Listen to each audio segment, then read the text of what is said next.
십자가에서 확증하신 우리를 향한 아버지의 사랑으로 인하여 오늘 우리가 이 자리에서 하나님을 아버지라 부르며 찬송할 수 있게 되었습니다. 모든 영광을, 모든 존귀를 하늘에 계신 우리 아버지께 올려드립니다. 우리를 위하여 주신 구원의 이름, 다른 이름을 주신 일이 없는 어린 양 예수 그리스도의 이름을 부릅니다. 아버지, 우리를 불쌍히 여겨주시고 우리를 구원하여 주옵소서. 이 시간 말씀하여 주시고 어린 양이 어디로 이끌든지 순종하며 따라가는 시온산성에 서게 되어지는 순결하고 거룩한 그리스도의 신부 되게 하여 주옵소서. 예수님 이름으로 기도드립니다. 아멘. 함께 나눌 말씀 데살로니가 전서 2장 19절 말씀입니다.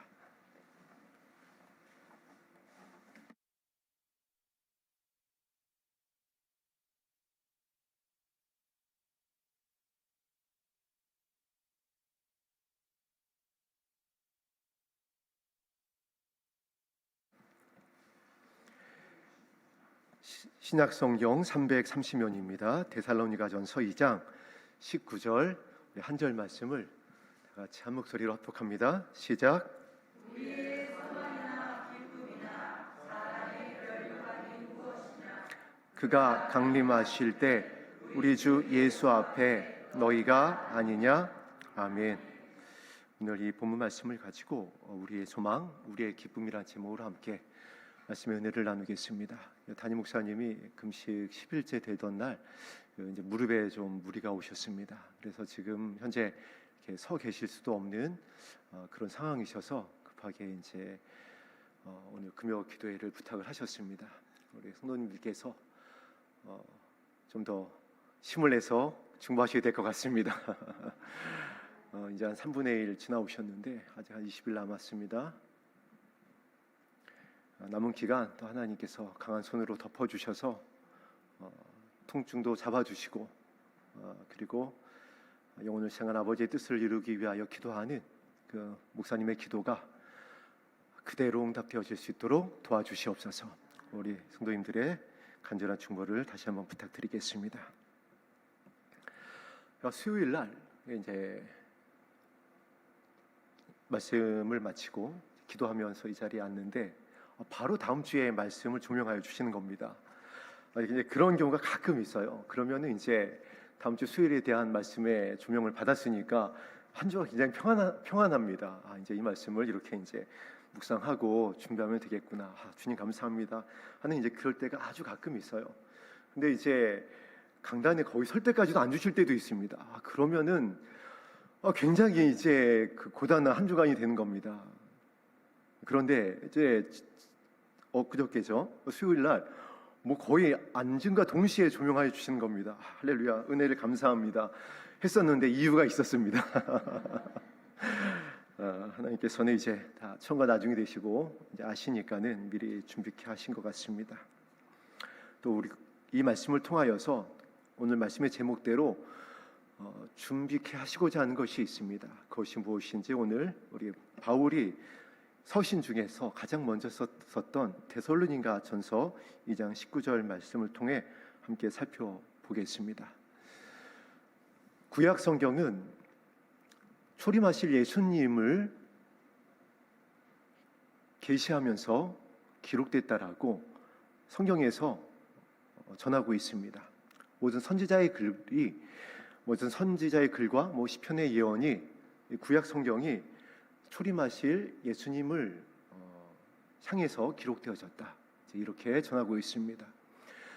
마찬가지입니다. 신약 성경, 신약 성경은 다시 오실 예수님을 향하여서 이 모든 성경이 초점을 맞추고 있습니다.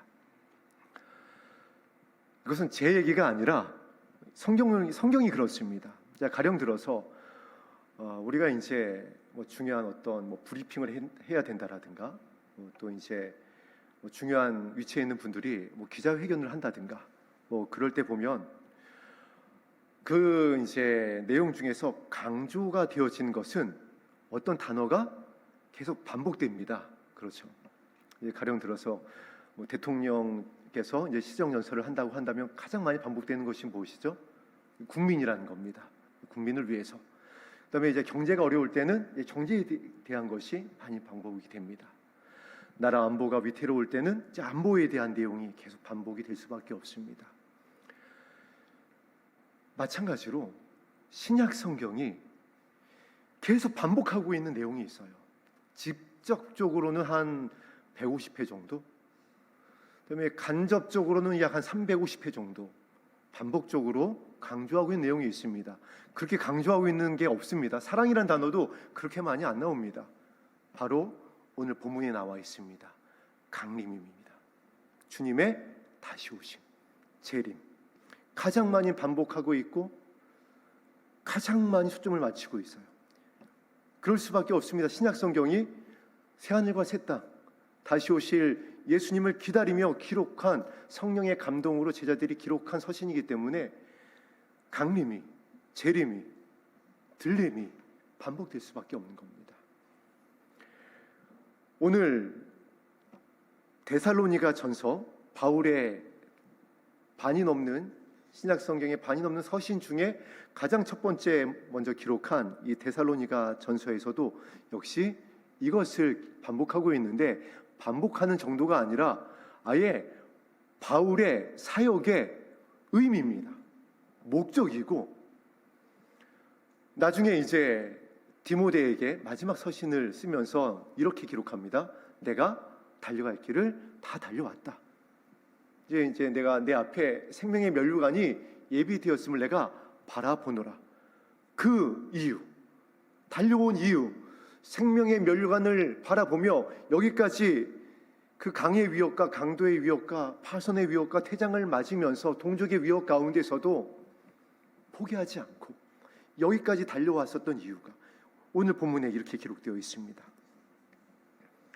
우리의 소망이 있었기 때문이다. 여러분의 지금 현 시점에 진짜 여러분의 소망이 무엇인지 한번 살펴봤으면 좋겠습니다. 이 소망이라는 것이 무엇이냐면 나의 원함이에요. 원하는 것이 많지만 그거 추리고 다 추리고 진짜 이거 하나만큼은 내가 잃지 않고 싶다. 이제 이런 겁니다. 재산 목록 1호. 제가 군대에 있었을 때 그 기억이 납니다. 화재가 났을 때에 가장 먼저 가지고 나가야 되는 군대 물품이 있습니다. 여러분 무엇일 것 같아요? 총기일 것 같죠? 근데 아닙니다. 군대 기예요. 중대기. 중대기를 먼저 가지고 나가야 됩니다. 저는 갸우뚱했어요. 아니 전쟁터에 나가는 군이 총이 싸우는데 총보다 중대기를 먼저 가지고 나가라는 거예요. 전쟁의 승패가 무엇에 달렸기 때문에 그렇죠? 사기에 달려있기 때문에 그래요. 그리스도의 소망, 주님을 기다리는 이 재림의 소망은 우리 그리스도 신부들의 사기입니다. 이거 없으면요 지게 돼 있어요. 목적지를 잃어버리는 겁니다. 왜 싸워야 되는지를 잃어버리는 거예요. 망각하는 겁니다. 왜 러시아 군들이 막 투항하고 도망가고 막 갔다가 자신들의 그 탱크며 뭐며 다 가지고 오면서 우크라이나에 투항을 하고 그러죠? 의미가 없는 거예요. 왜 자신들이 이 전쟁을 싸워야 되는지, 내가 내 목숨을 바쳐서 내 가족을 떠나가지고 왜 내가 이 전쟁터에 나와서 총알바지가 돼야 되는지 이 의미를 잃어버리는 겁니다. 그에 반해서 우크라이나 군사들 보세요. 진짜 일당배가 아니에요. 그 조그만 나라가 물론 서방 세계에서 도와주고 미국의 첨단 무기라든가 유럽 연합에서 뭐 물자들을 대줘서 감당하는 분명히 큰 부분이 있지만은 먼저 우크라이나 군대가 나의 가족과 내 자녀를 지키기 위해서 그 의미가 있잖아요. 생명을 거는 겁니다. 절대 안 물러가는 거예요. 마찬가지입니다. 그리스도의 군사가 되기 위해서는, 우리가 정말 슬기로운 신부가 되기 위해서는 이것을 잃지 말아야지 돼요. 바울이 이것을 잃지 않았습니다. 본인이 지금 이것을 잃지 않고 달려가고 있는 겁니다. 바울이 3층 천에 올라가서 가히 기이한 것을 봤다라고 그랬습니다. 천국에 간 겁니다. 하나님 보좌 앞에 간 거예요. 얼마나 영광스러운 하나님의 나라를 맛보았는지 모릅니다. 자, 그곳에서 그 비밀, 가히 다 이룰 수 없는 비밀을 다 맛보고 가르침을 받고 왔는데, 그 중에서도 바울이 추리구치리면 무엇이란 얘기죠? 강림이라는 거예요. 천국의 모든 비밀, 천사도 그날을 주목하여 본다라고 그랬습니다. 혼인잔치, 새하늘과 새 땅, 새 예루살렘, 다시는 해와 달이, 별이 필요 없는 하나님의 영광이 비치는 그 나라, 그 나라가 도래하게 할 주님의 오심, 이것을 바울이 데살로니가 성도들에게 편지하고 있는 겁니다.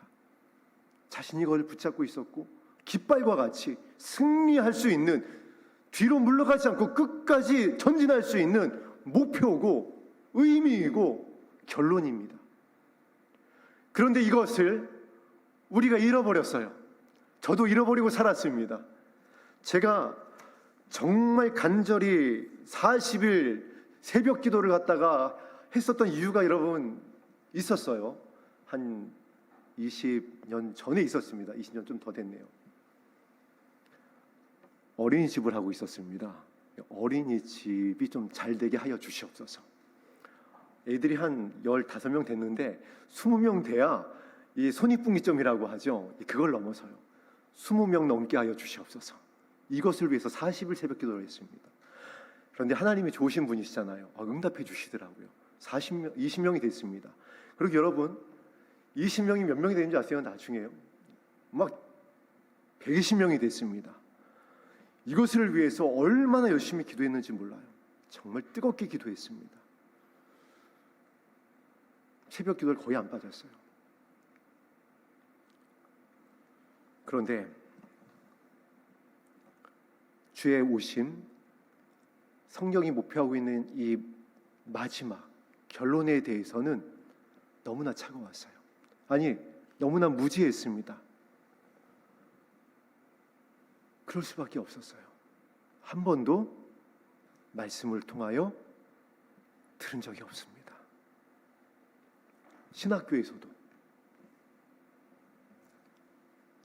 제가 첫 사역했었던 교회에서도, 전 4살 때부터 교회를 나왔으니까 한 거의 50년 다녔습니다. 열린 하늘문교회 전신이 되는 민족송시교회 10여 년 전에 오기 전까지 40년 교회를 다녔는데 한 번도 주의 오심에 대해서, 결론에 대해서, 새하늘과 새 땅에 대해서 듣지를 못했어요.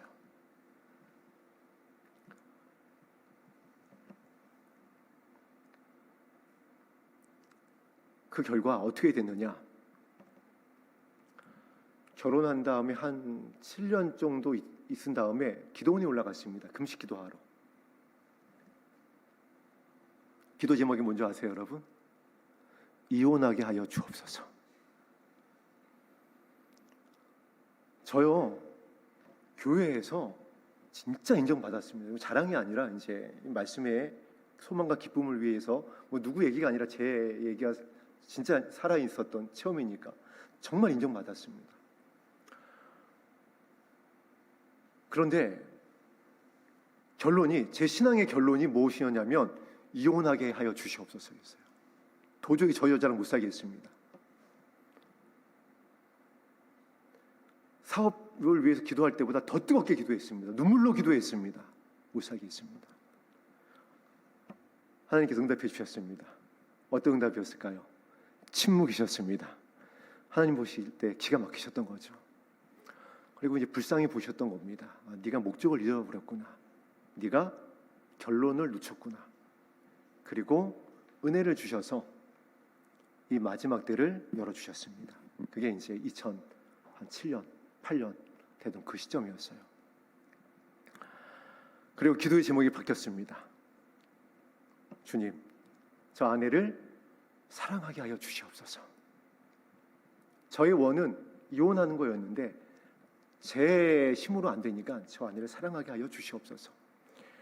가장 빠른 기도 응답이었습니다. 그 마음을 주셔서 21년 같이 살 수 있는 은혜를 주셨습니다.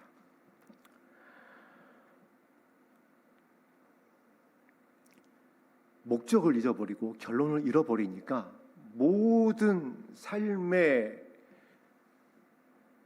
초점이 결국 위기의 때 보면 진짜가 드러난다라고 그러잖아요. 저의 가장 삶에 힘들었었던 그때에 저의 진짜의 믿음이 드러났는데 말도 안 되는 기도의 제목을 금식하며 기도하더라는 것이에요. 이것이 목적을 잃어버린 우리들의 모습입니다. 교회가, 사역자들이 무엇을 위해 기도하나요?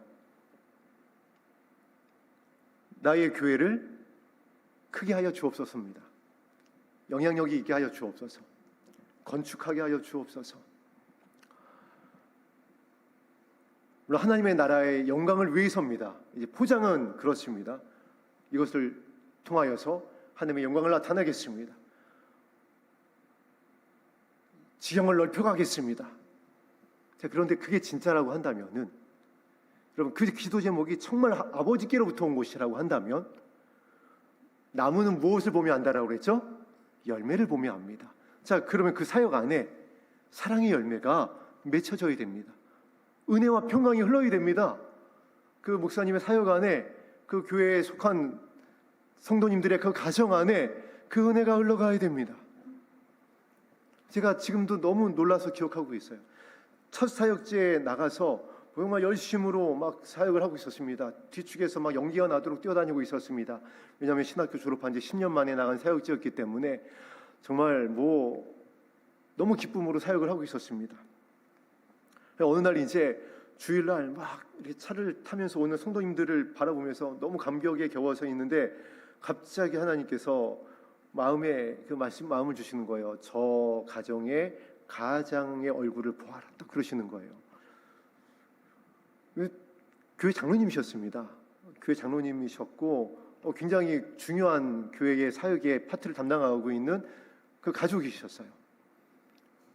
찬양으로 또 권사님 회에서 굉장히 중요한 분들이셨습니다.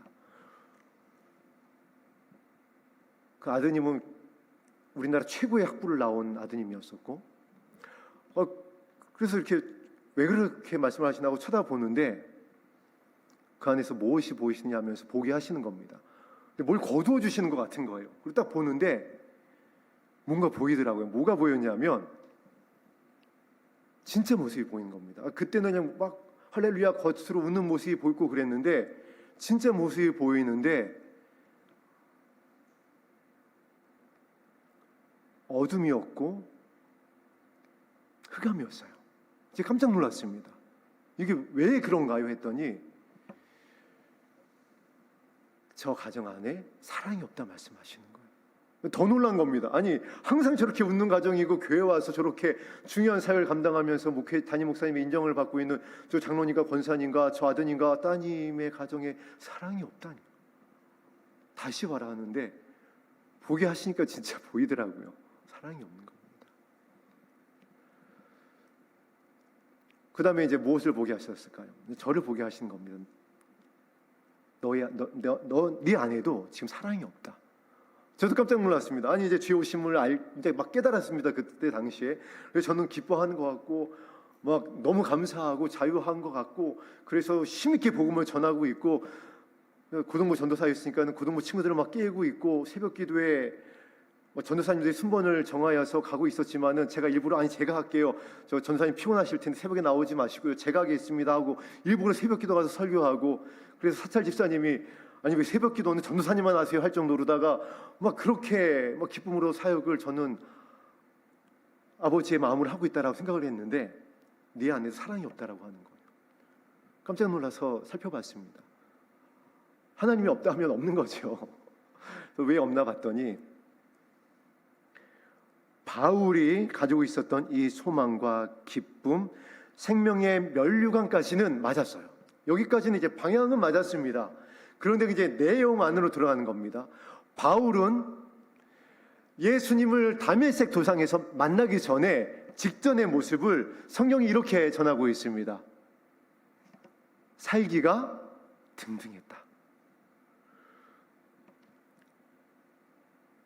유대인 중에 유대인이었고 바리새인 중에 바리새인이었었던 이 바울은 예수님 믿는 사람들은 이단의 괴수들이었던 겁니다. 그래서 다 잡아 죽여야 되는 개 돼지들이었던 거예요.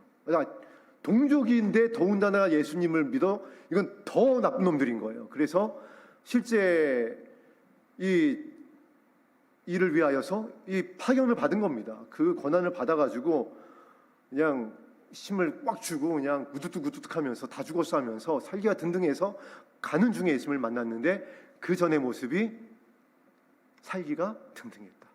근데 제가 그렇다라는 거예요. 아니 주님, 제가 지금 어떻게 생각하고 있는데 제가 살기가 등등하다니요. 너는 지금 날만 있다라는 거예요. 날만 갈았다. 다 베고 있다라는 거예요. 가만히 생각해 보니까 그 교회가 오순절 교단이었습니다. 그래서 말씀 전하고 기도 시작하잖아요. 엄청 뜨거운 교회예요.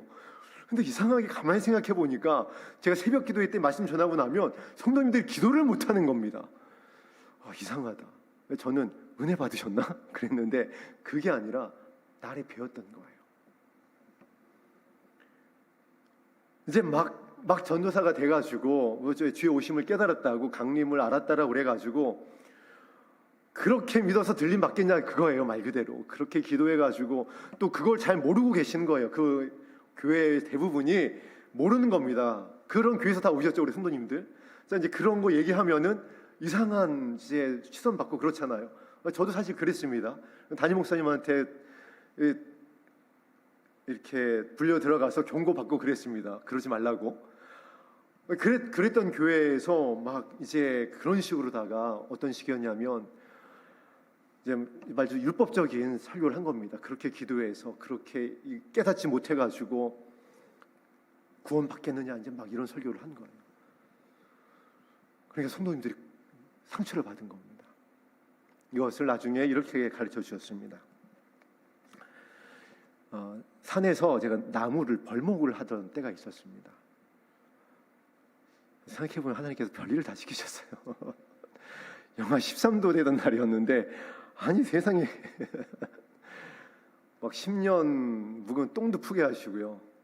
이건 더군다나 이제 그 사역지에 나갔는데 턴 시켜가지고 볼이 서말만 있어도 처가살이 안 한다고 했는데 처가살이 하면서 시키신 일입니다.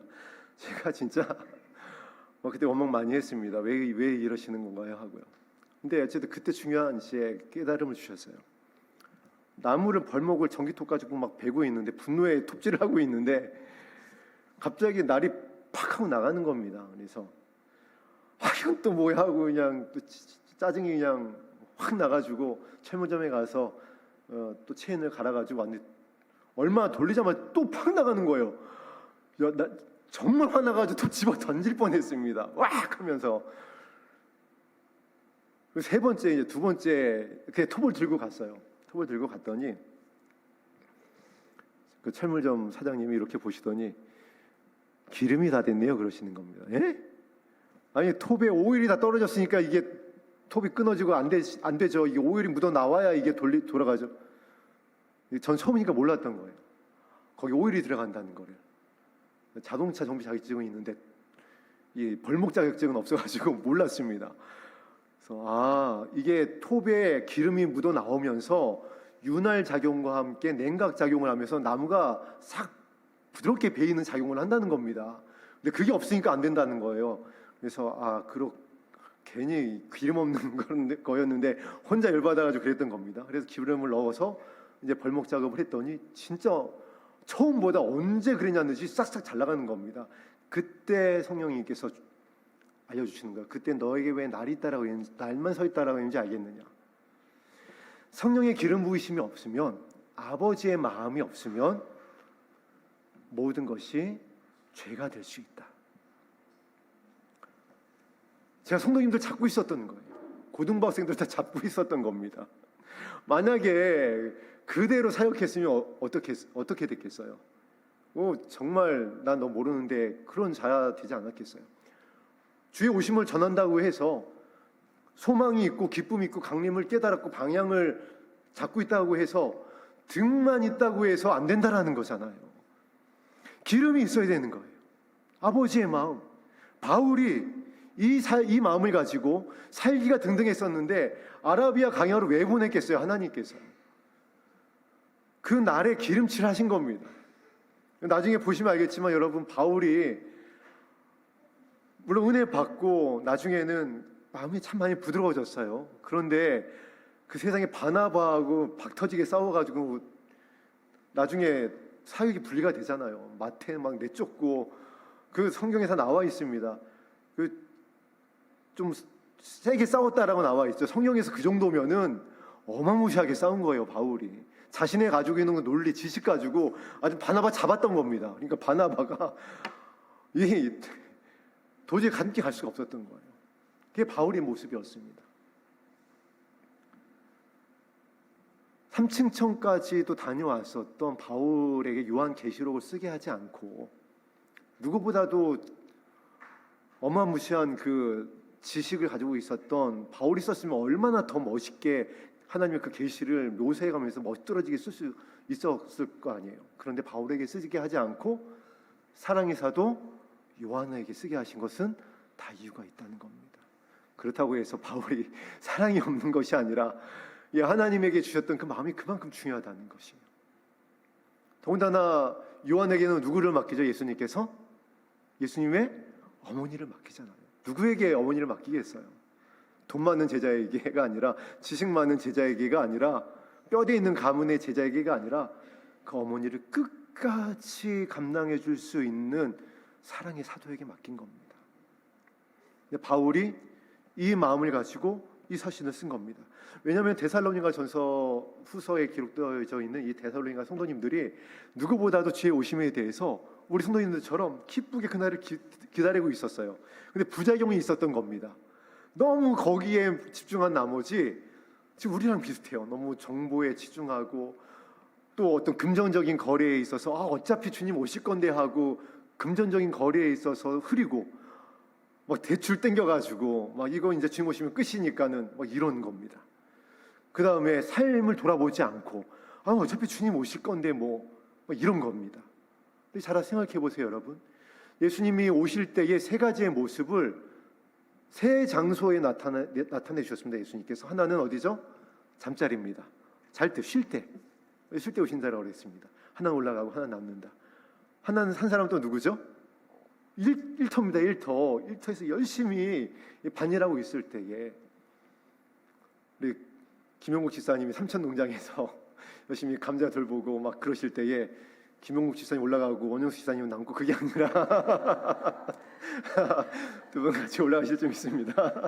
일터에서 올라가고 남고, 그 다음에 또 한 사람, 또 한 가정, 한 모습은 뭐죠? 가정에서. 여러분, 이거 의미하는 게 뭐겠어요? 우리 어머님들은 가정에서 열심히 그 가정을 돌봐야 된다는 겁니다. 우리 가장 여러분들은 열심히 삶의 현장에서 땀 흘려야 된다는 거예요. 그리고 쉬는 가운데 올라간다는 겁니다.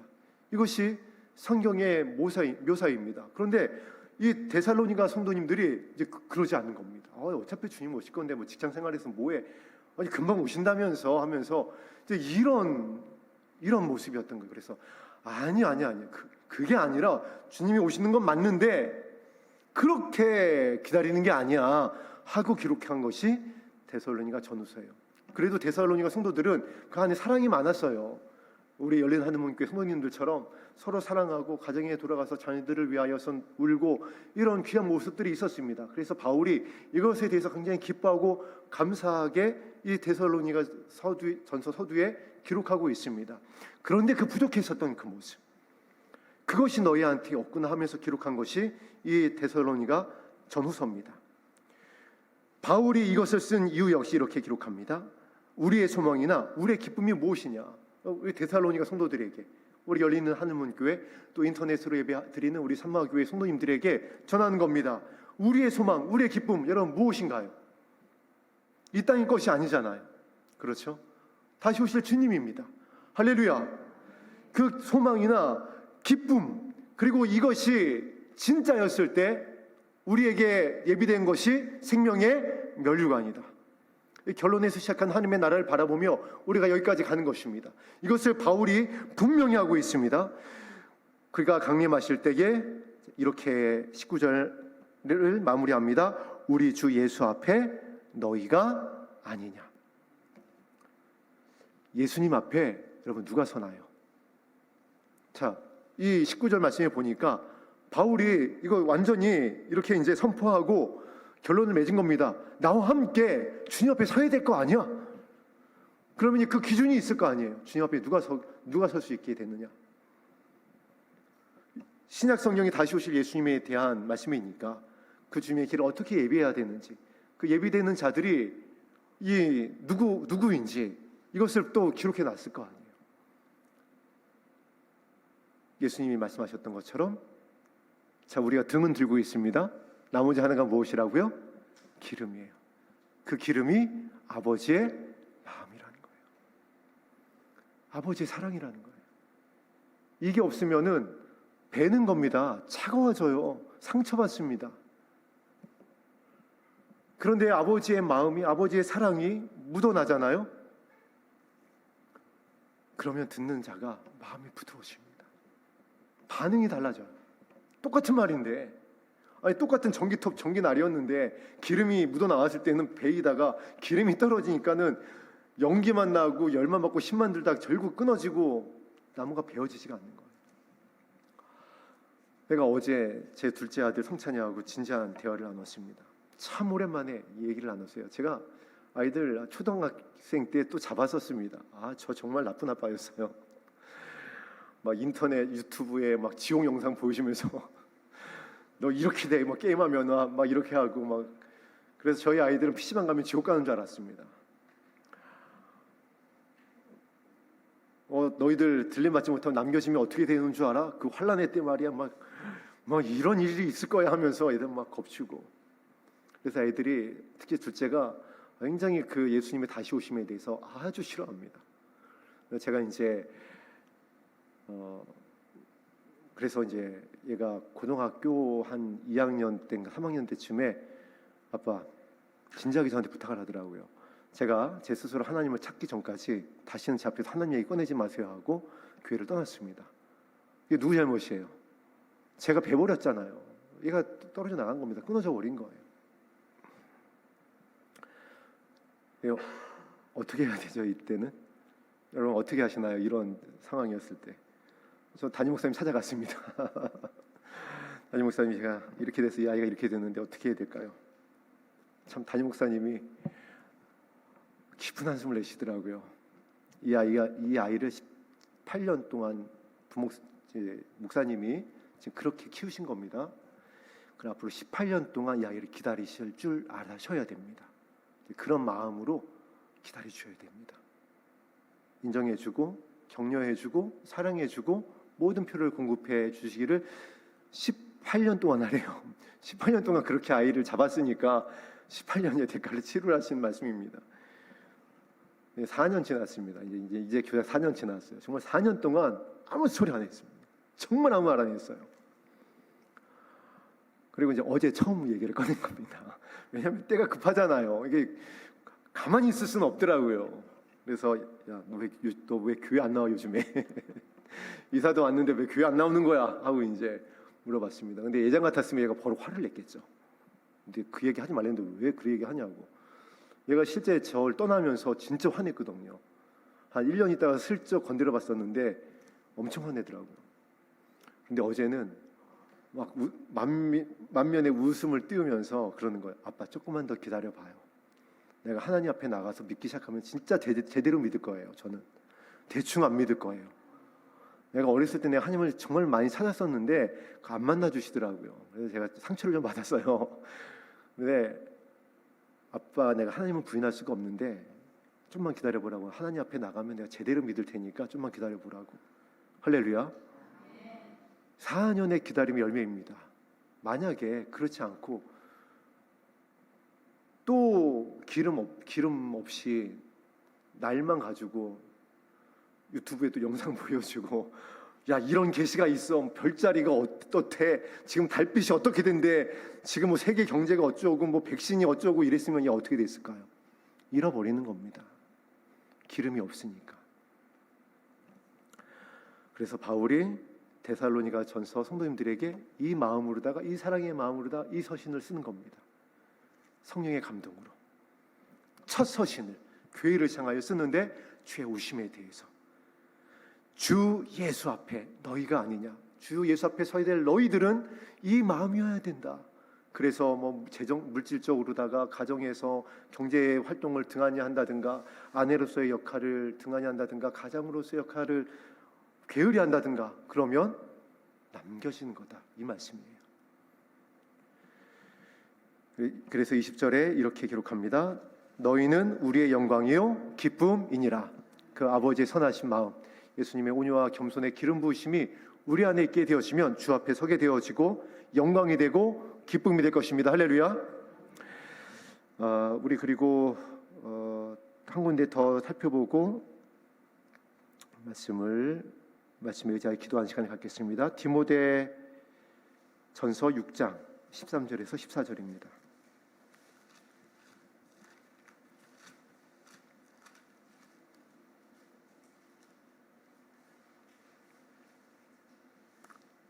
디모데전서 6장 13절에서 14절까지 합독합니다. 시작. 만물을 살게 하신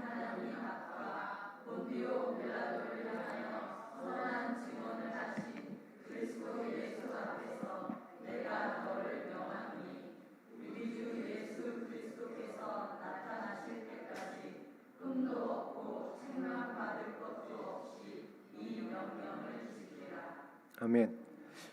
디모데 전후서는 바울의 마지막 서신입니다.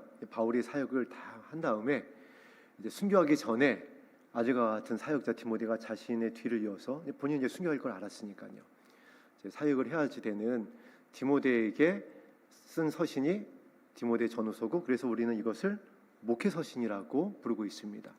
자, 그럼 이 아들과 같은 자신의 뒤를 이어서 사역을 해야지 되고, 나중에 결국 디모데도 순교를 합니다. 그 디모데에게 서신을 쓰면서 이 서신의 마지막이 무엇이라고 나와 있죠? 예수 앞에서 내가 너에게 명한다.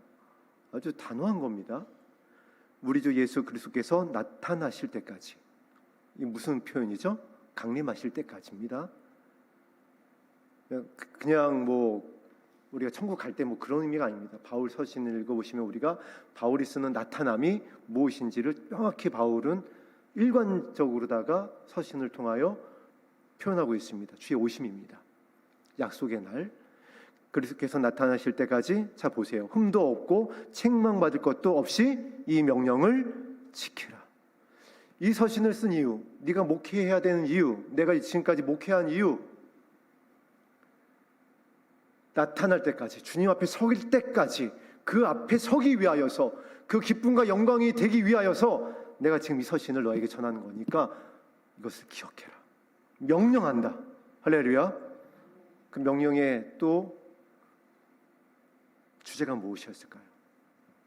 여러분 오늘 돌아가셔서 가정에 돌아가시면 디모데 전후서를 읽어보세요. 디모데에게 어떠한 마음을 전하고 있는지, 기름 부음에 대한 마음입니다. 아버지의 마음이 없으면요 사용 못합니다. 아버지의 마음이 없으면 기생나앗과 같이 나에게 속한 권속들을 섬길 수가 없어요. 예수님 아버지의 선한 마음이 아니면은 사랑이 식어져가는 이때에 견딜 수가 없습니다. 우리의 거룩을 무엇으로 증명할 거예요? 이 마지막 때에 죄악에 관연한 많은 모습들, 다니엘서에서 단 하나로 표현하고 있잖아요. 사랑이 식어지고 있다. 그 우리의 거룩은 무엇으로 증명되어져야 돼요? 사랑으로 증명되어져야 되는 겁니다. 아버지의 마음으로, 예수님의 마음으로, 내 가정에서, 우리 공동체 안에서. 이것 없이는 주 앞에 설 수가 없다는 거예요. 그리고 이것은 주의 이름을 부를 때에 예수님께서 아버지께로부터 성령을 받아서 우리에게 부어주신다라고 그랬습니다. 남종에게, 여종에게, 우리의 자녀들에게, 청년들에게, 아비된 세대들에게 물 붓듯이 부어주시겠다라고 그랬어요.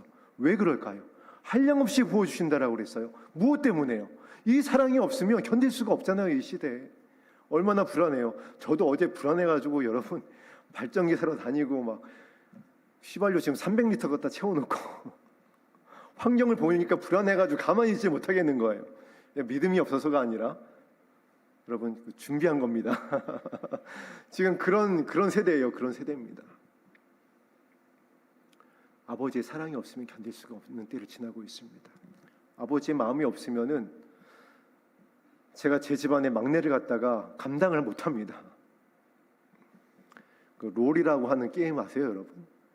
그 청소년들한테는 뭐 모르는 아이들이 없습니다. 이 롤 무슨 티어가 있습니다. 이 단계를 올라가는데 프로게이머가 되겠다고 무슨 마스터인가까지 올라갔어요. 여러분 여기까지 올라가려면요 거의 인생을 바쳐야 됩니다. 그래야 올라갈 수 있는 등급이 마스터예요. 그래서 뭐 e스포츠인가 학교에서 하는데 나가가지고 우승을 했어요. 상장을 받아왔습니다. 여러분 이게 제가 이걸 좋아해야 될까요? 말아야 될까요? 사실 목회자의 마음으로 바라볼 때 이건 말도 안 되는 거예요. 이거 하느라고 이 아이 낮과 밤은 완전히 바뀌어 있고요.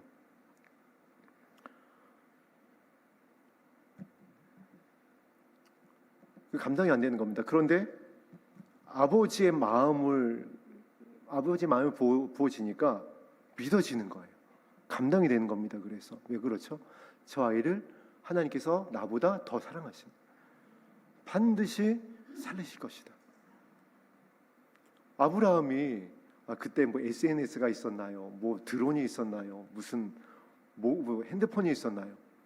못 가니까 나의 천사를 보내버리잖아요. 이게 하나님의 선하심이에요. 이 아이하고 저하고 말이 안 통하잖아요. 그거 하지 말라란다고 얘기 안 하겠어요? 아버지 이름을 부르면 아버지의 선하심을 가지고 이 아이를 기다려주고 괜찮다라고 하고 속에서는 끓지만은 괜찮다라고 그랬어요. 너 괜찮아. 그래 좀 더 해. 가서 재밌게 놀아. 저는 지금도 밥을 2층으로 이렇게 진상하고 있습니다. 때로는 사첩반상, 때로는 육천반상을 2층으로 진상하고 있습니다. 거기서 게임한다고 안 내려오는 거예요. 사실 그러면 안 되잖아요. 고등학교 2학년인데 이제 고3인데 밥은 식탁에서 같이 가족과 함께 먹어야지. 기다려주는 겁니다. 그랬더니 이 아이도 역시 얼마 전에 저하고 대화를 나눌 때 이렇게 얘기를 하는 걸 들었습니다. 여러분 놀라지 마세요.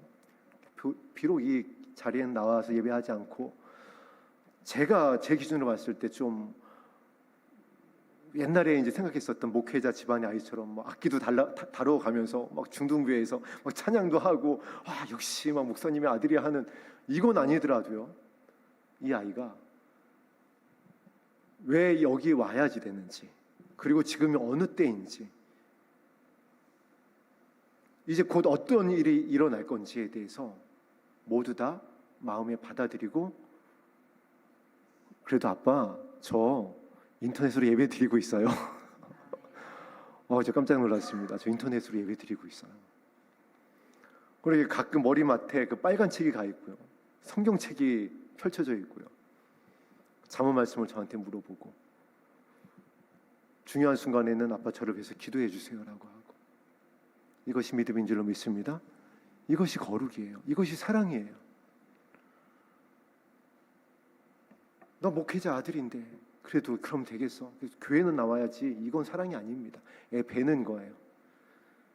그래서 많은 유수한 목회자 분들의 아드님들 중에 그렇게 안티가 많고 그렇게 장성해가지고 문제를 일으키는 이유가 무엇일까요? 일단 목회자 아들이면은 얼마나 많은 중압감이 있어요. 많은. 근데 그것을 보호해주고 그것을 이해해주는 것이 아니라 더 얹어버리고 남 얘기가 아닙니다. 저도 그랬습니다. 그래서 결론은 기름 부으심입니다. 아버지의 마음, 아버지의 선함, 아버지의 사랑이 있어야 내 자녀를 살릴 수가 있고 여러분이 지금 중보하고 있는 여러분의 가정에 여러분의 친족들을 영광의 날에 주님 앞에 서게 할 것입니다.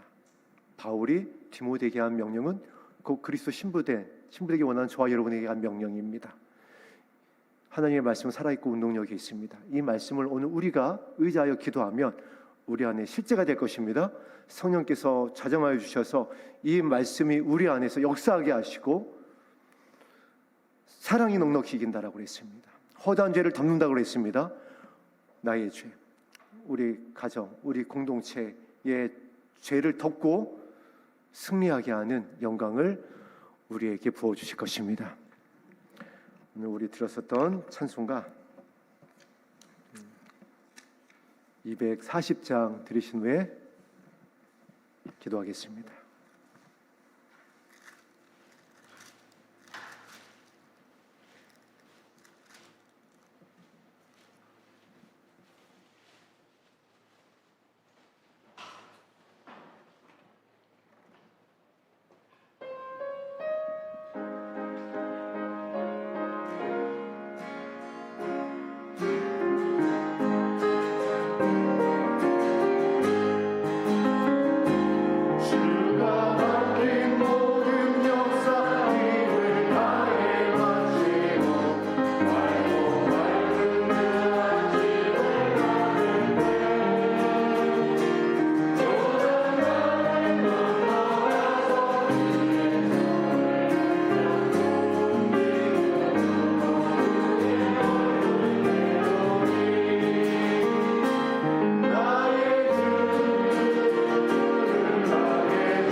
서신의 시작과 마지막이 강림입니다. 우리의 깃발인 겁니다. 우리의 방향이고 우리의 결론이기 때문에 바울이 시작을 주의 오심으로 해서 끝을 주의 오심으로 마칠 수밖에 없는 겁니다. 그렇게 될 때에 그 기름 부으심 안에서 감당이 된 겁니다. 바울의 1차, 2차, 3차 전도 여행을 여러분 기억해 보세요. 지금처럼 교통수단이 발달이 된 시대도 아니었습니다. 배 타고 다녀야지 되고 걸어 다녔어야지 되고 또 자위랑 선교했어야지 됩니다. 무엇으로 그것을 감당할 수 있었을까요? 아버지의 선하신 마음이에요. 그걸로 감당이 된 겁니다. 그걸로 견딘 거예요. 그리고 달려갈 길을 다 달려갈 수가 있었습니다. 이 아버지의 선하신 사랑의 마음, 기름 부으심을 우리 안에 허락하여 주시옵소서. 여러분도 이 마음이 정말 채워져야 되고 흘러 넘쳐야 됩니다. 그러면 여러분들이 어떠한 고백을 주변으로부터 받게 되냐면은 사랑한다라고 하는 말을 받게 되어져요. 사랑을 심었으니까, 사랑을 흘려보냈으니까. 저 막내 아들 내년이면 고3입니다. 담임 목사님도 놀라세요. 아니 남자아이가 무슨 저렇게 아빠 사랑해요란 말을 저렇게 잘하냐고. 말씀 여러 번 드렸듯이 얘는 학교 갈 때 저 뽀뽀하고 갑니다. 고등학교 2학년 남자애예요. 사랑이 살게 합니다. 사랑이 함께 가게 합니다. 사랑이 영광 앞에, 기쁨 앞에, 주님 앞에 서게 합니다.